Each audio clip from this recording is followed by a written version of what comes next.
On their 10th wedding anniversary, Daniel Harper drove home through the cold Chicago evening with a strange feeling in his chest. He couldn't explain it. The sky was dark blue, the streets were shining from light snow, and the city looked calm. But inside him, something felt unsettled. Emily had texted him earlier, "Come home early. I have a surprise." Daniel had smiled when he read it. For years, their anniversaries had been quiet. Dinner at a restaurant, a small gift, a polite kiss. Nothing dramatic, nothing unforgettable. But this message felt different. When he opened the front door, warm light spilled into the hallway.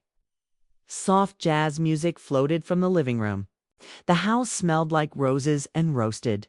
Garlic candles dozens of candles. The dining table was set beautifully with white plates, crystal glasses, and a bottle of red wine already opened. Daniel stepped inside slowly, surprised. And then he saw her. Emily stood near the table wearing a deep blue dress he hadn't seen in years. Her brown hair fell gently over her shoulders. She looked calm, but there was something serious in her eyes. "Happy anniversary," she said softly. Daniel smiled and walked toward her. "This is incredible. You didn't have to do all this." "I wanted to," she replied. They kissed. Gentle, familiar, warm. But before he could say anything else, a voice came from the kitchen. "I hope I'm not interrupting." Daniel turned. Sophie. Emily's single quotes as younger sister stepped into the room holding 2 wine glasses. She wore a simple black dress, elegant but relaxed. Her blonde hair was tied back loosely, and she smiled in a way that was both friendly and careful. Daniel blinked in surprise. "Sophie, I didn't know you were coming."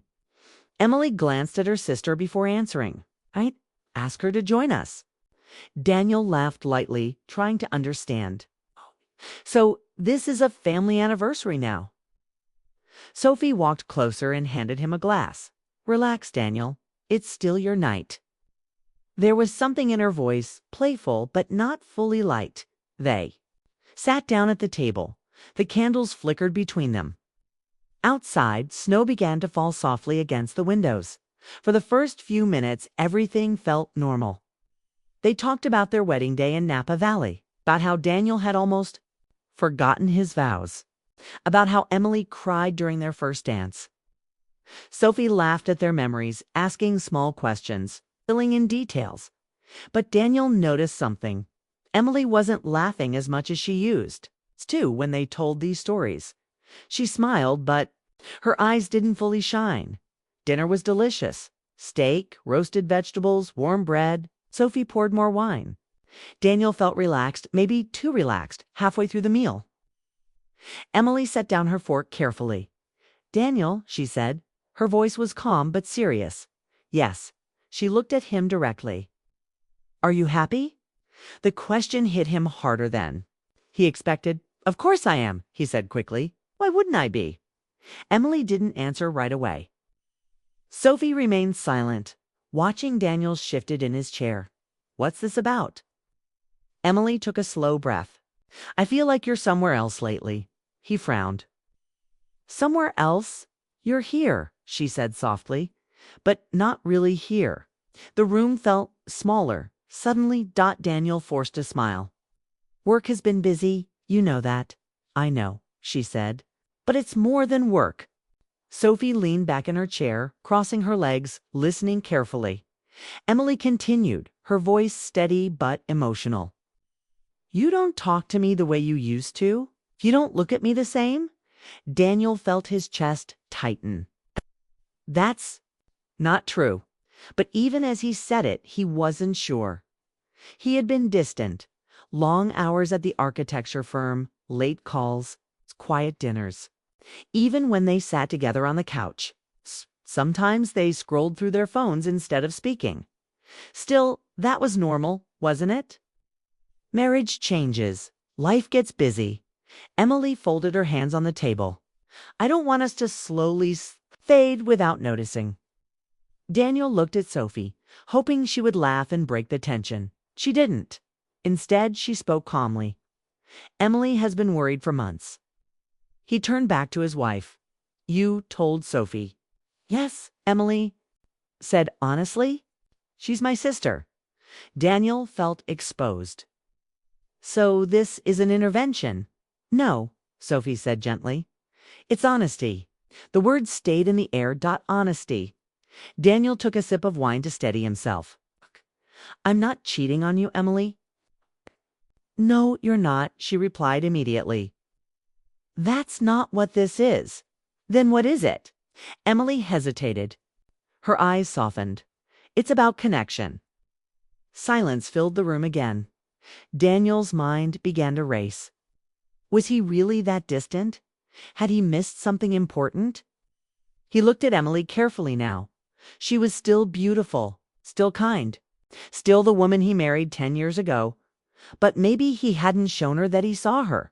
Sophie spoke again, her tone thoughtful. Sometimes people don't cheat with actions. They cheat with distance. Daniel looked at her sharply. What does that mean? She held his gaze, steady and unafraid. It means you can leave someone emotionally without ever touching another person. The statement felt too direct. Daniel's heart began to beat faster. Emily reached for his hand. I don't want to lose you, she said quietly. You're not losing me, he answered. But this time, his voice lacked confidence. Sophie stood up and walked toward the living room window. Snowflakes drifted outside under the streetlights. She looked peaceful, almost detached. Emily continued. When was the last time you told me what you were afraid of? Daniel didn't answer. When was the last time you asked me how I really felt? She added. He tried to remember. He couldn't. He worked. He came home. They ate. They slept. I repeated. It wasn't bad. It just wasn't alive. I thought we were fine, he admitted quietly. Emily nodded slowly. It's what scares me. Daniel felt something shift inside him. Fine. Fine was safe. Fine was quiet. Fine was also lonely. Sophie turned from the window and walked back to the table. She didn't sit down this time. She stood near them, but not too close. There's something else, she said carefully. Daniel looked at her, confused. Emily's grip on his hand tightened slightly. Daniel felt a wave of tension rush through. Him what? He asked. Sophie met his eyes, steady and honest. You've changed around me too. The air froze. Daniel blinked. What? Emily swallowed but didn't look away. Sophie continued calmly. You talk more when I'm around. You laugh easier. You seem lighter. Daniel felt heat rise in his face. That's ridiculous. Is it? Sophie asked gently. Emily's eyes were filled with emotion now. But not anger, just sadness. Daniel stood up from his chair suddenly. This is crazy. I respect you, Sophie. Your family. I know, Sophie said softly.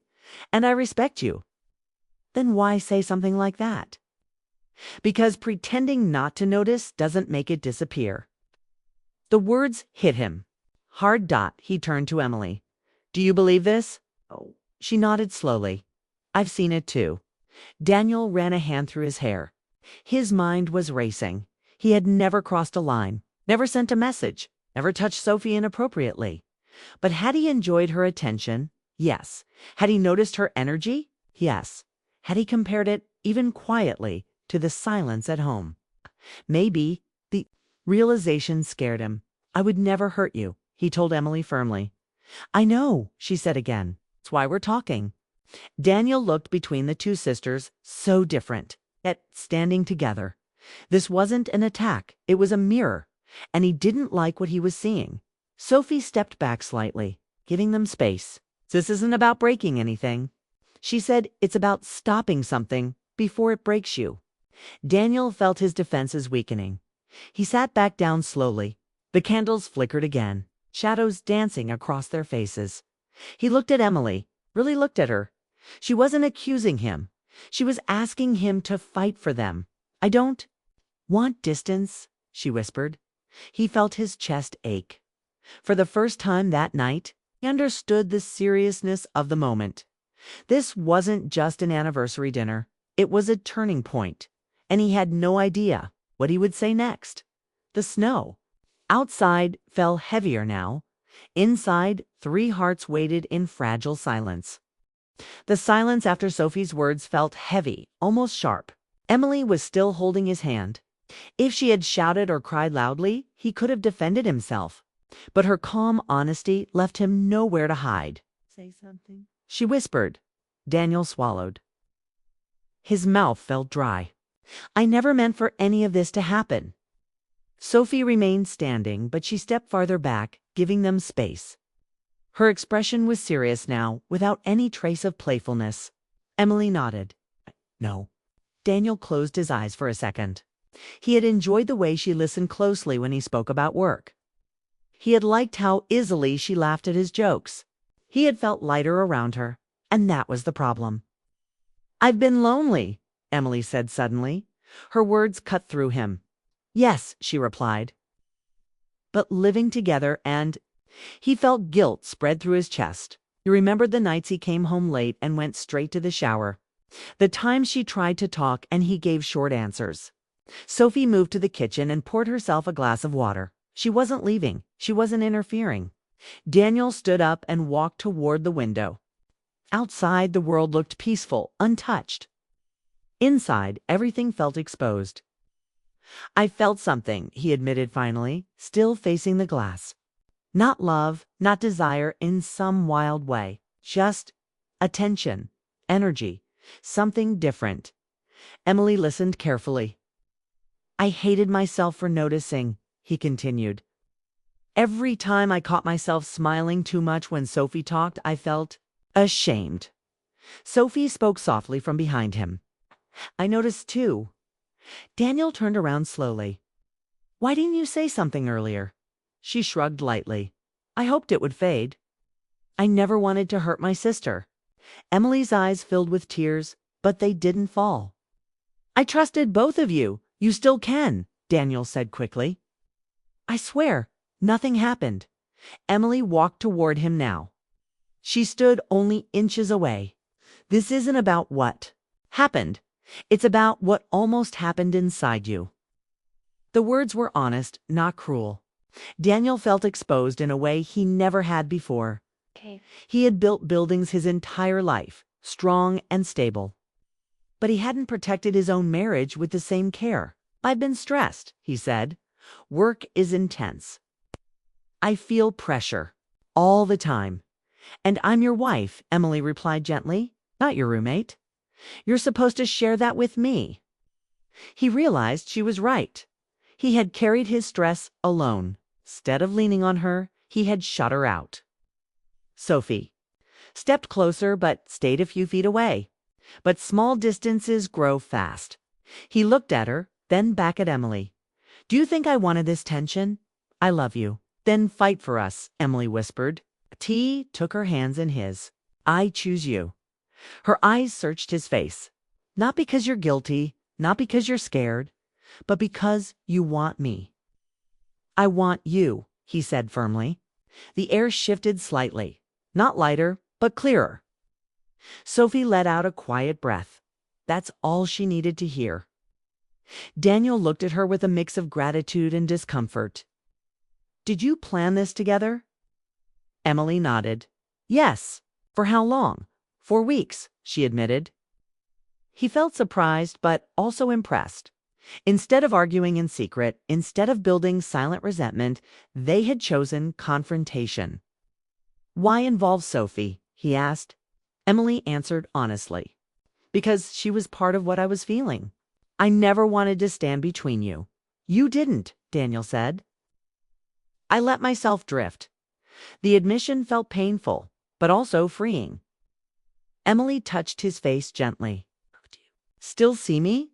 He looked at her carefully, really looking. He saw the small lines near her eyes, the softness in her expression, the strength in her calmness. This was the woman who had supported him when he started his firm. The woman who sat beside him in hospital waiting rooms when his father was sick. The woman who believed in him before anyone else did. "Yes," he said, "I see you." "And do you still want this life with me?" she asked. "Yes," he replied without hesitation. "I just forgot how to show it." A tear finally slipped down her cheek. He wiped it gently. "I was scared," she admitted. "Scared that one day you would wake up and realize you wanted something new." "Don't want new," he said. "I want real." Sophie gave them a small smile, then built it again. Daniel laughed softly through the tension. "It's work." He nodded slowly. "I can do work." Emily smiled faintly. "Then start by talking to me." They sat back down at the table, but this time closer together. The food had gone cold, the candles burned lower, but none of that mattered. Daniel began to speak openly. He talked about the pressure at work, the fear of failure, the quiet panic he felt turning 40 soon. He admitted that sometimes he didn't feel exciting anymore. That when Sophie laughed at his stories, it reminded him of who he used to be. Emily listened without interrupting. When he finished, she spoke too. She talked about her own fears, about feeling invisible, about wondering if she was still enough for him, about missing the way he used to hold her without being asked. The words came fast now, honest and clear. No shouting, no blame, just truth. Sophie stayed silent during most of it. When she finally spoke, her voice was soft. "I'm sorry if I made anything harder." Emily shook her head. "You help me face it?" Daniel looked at Sophie seriously. "Thank you for being honest." She nodded once. "I love my sister." That's all. After a while, Sophie grabbed her coat. "I should go." Emily walked her to the door. They hugged tightly.